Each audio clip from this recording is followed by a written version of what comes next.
You say it's Democrats, but I will bet it's not just Democrats who are hiring these people, Tommy. You have people in the agricultural district who, throughout not just California, but the United States. I mean, not just farming, not just agriculture, construction. And those are just two areas. So one, nothing happens to the people who are dangling the carrot of opportunity for those people to come over the border to try and feed their families and try and find a better life. One, they're not getting paid minimum wage. They're not getting benefits. There's so much abuse to these people working in these positions. And when you say cheap labor, well, you know what? Republicans benefit and don't gripe about cheaper produce or, cheaper fruits and vegetables in the supermarket. So there are going to be huge ramifications if your side gets what they want. Because if you truly deported over 11 million undocumented people, that will have a huge negative impact on the economy. And that negative impact will trickle down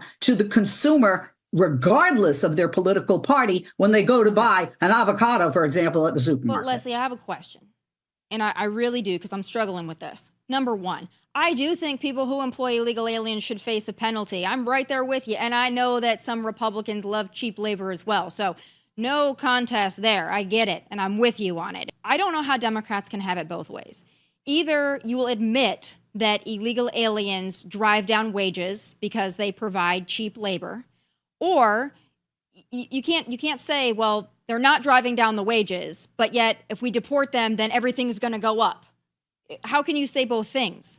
They're either driving down wages or they're not driving down wages. Which one is it? I don't feel that they're driving down wages. And I think that, the wages, not just I know the wages are different. If you have somebody who is willing to work 14-hour days, 6 days a week in 100-degree temperatures we get in the Central Valley with no breeze, to pick lettuce, for example, right? Well, that head of lettuce is going to cost a lot less, regardless of the wage they're being paid. However, when you factor in the wage, because they're being paid less, to replace that person who is documented, that person is not going to accept less than minimum wage.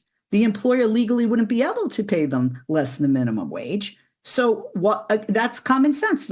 If it costs you more for that one worker there, you made my point. That worker's also going to have to be paid a lot more, Tommy, because they're going to have to work triple the time because they're not going to work the 14-hour days, 6 days a week or 7. Then they're going to have to hire Americans or legal immigrants, and they're going to have to pay them more. Won't happen. So illegal aliens are driving down wages. They're a permanent serf class in America. They are second-class citizens that Democrats are totally fine with exploiting.